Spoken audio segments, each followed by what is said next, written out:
fractions is the cancellation method. And this is where we write a number as a product of prime numbers.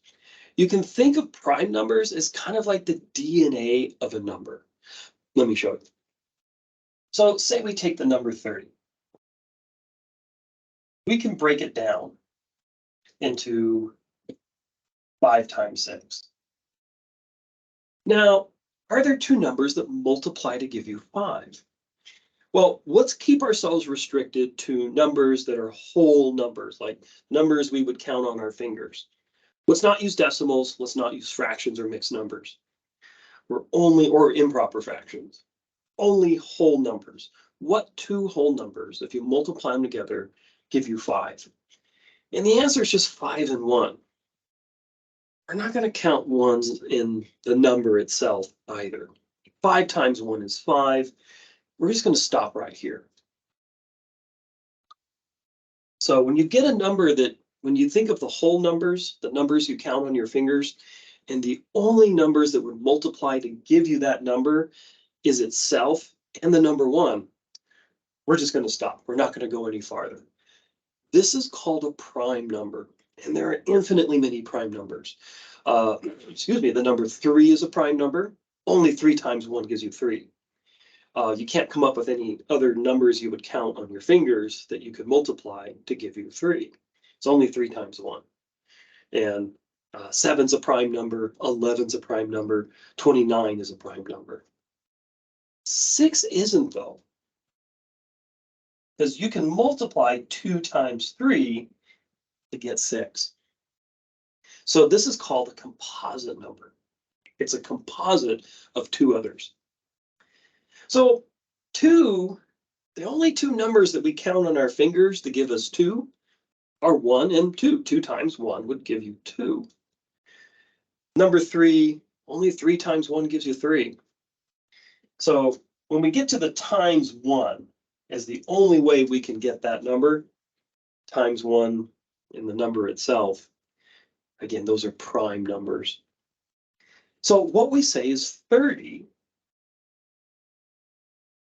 is 2 times 3 times 5. So this is called a prime number decomposition.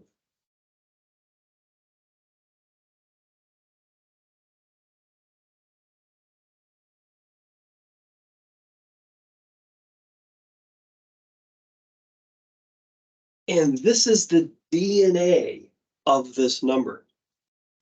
Only the number 30 is 2 times 3 times 5. No other number in all the numbers you can think of is equal to 2 times 3 times 5 except 30. So what do we do with this? Well, suppose we have the following.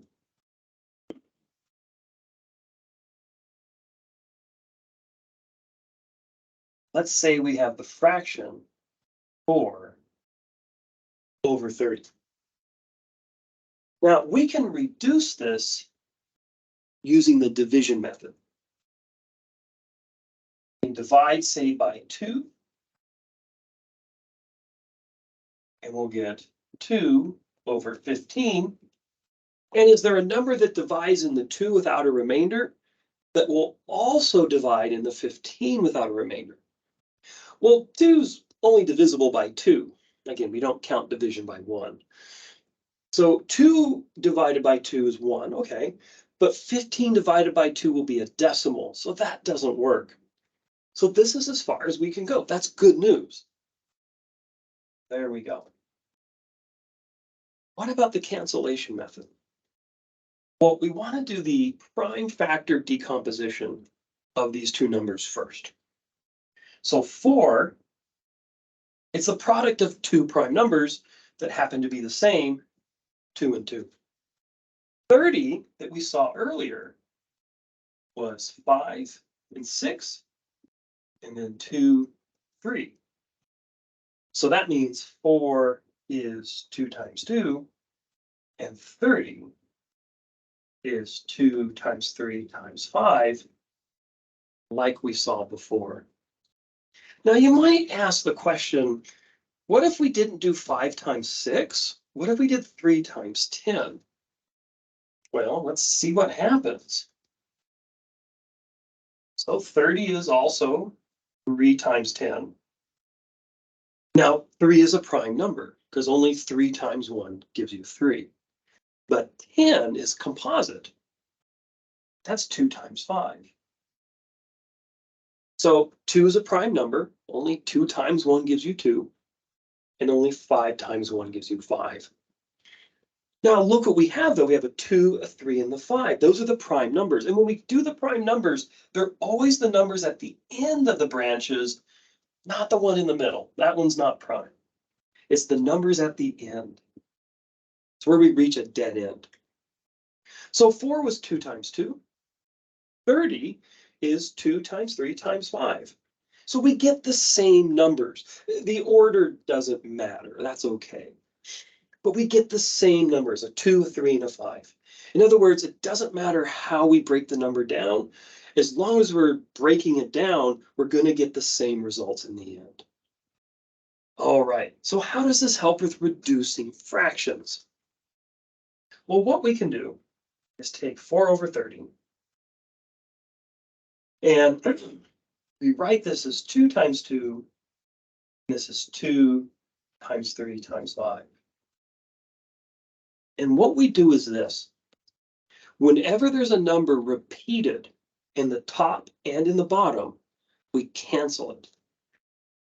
So we say that goes away. And it only cancels 1 for 1. So this 2 will only cancel this 1, 2. This one can only go away if there was a second 2 down here, and there isn't. So we're left with this. And then finally, we just stitch everything back together. 3 times 5 is 15. But we get the same answer as the division method. Now, the division method, you might say, is a lot faster. But when we're dealing with really large numbers, the prime method isn't a bad way to go. Let me show you some special cases with the cancellation method, though. Suppose we have this.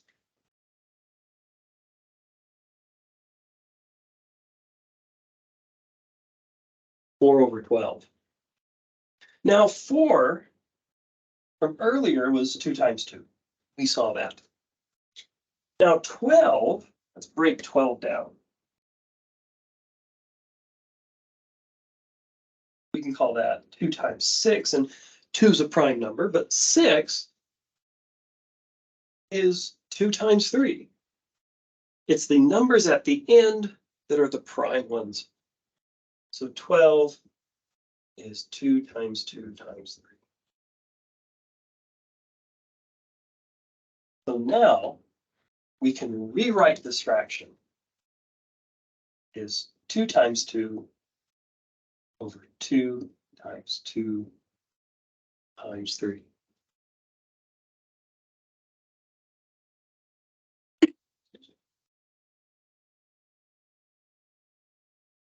So now we're going to do the cancellation method. Now, things are going to work out pretty good. This 2 will cancel with this 2 because repeated top and bottom.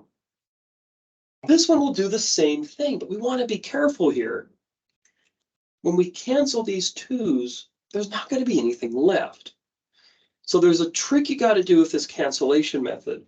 When all the numbers disappear like this, put in a times 1. And so what we're left with is 1 over 3. Because you can always multiply by 1. It doesn't change anything. So we can do 2 times 2 times 1, cancel our 2's, and be left with our 1 over 3. Now, there's an even shorter way of doing this. What you'll oftentimes see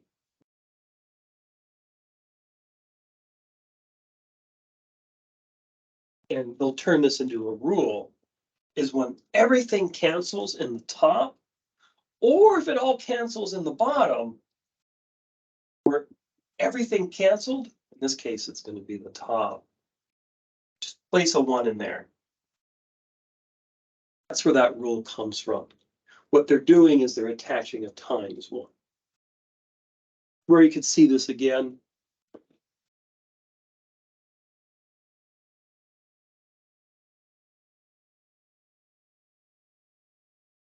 Nine over 3.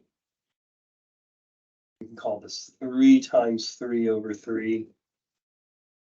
And we're going to run into the same problem. We're going to lose everything on the bottom. Put in a times 1, because 1 times 3 is still 3. And so we'll get 3 over 1. And we write fraction like this as just 3. Whenever you see a 3 over 1 or a 7 over 1, just write 3 or just write 7. If you get a 2.5 over 1 when we're doing ratios, well, that might be okay to leave as 2.5 over 1 for a different reason we'll talk about later.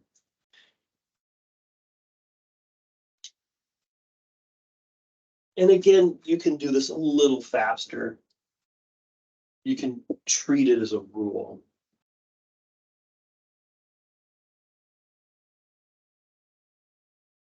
Cancels, and then we keep the 3. Whenever everything cancels on the bottom like that, we just put in a 1. And then anytime we have 3 over 1 or 7 over 1 or negative 20 over 1, we just write the number, we'll ignore the 1. So that's it for reducing fractions using cancellation. Any questions, let me know.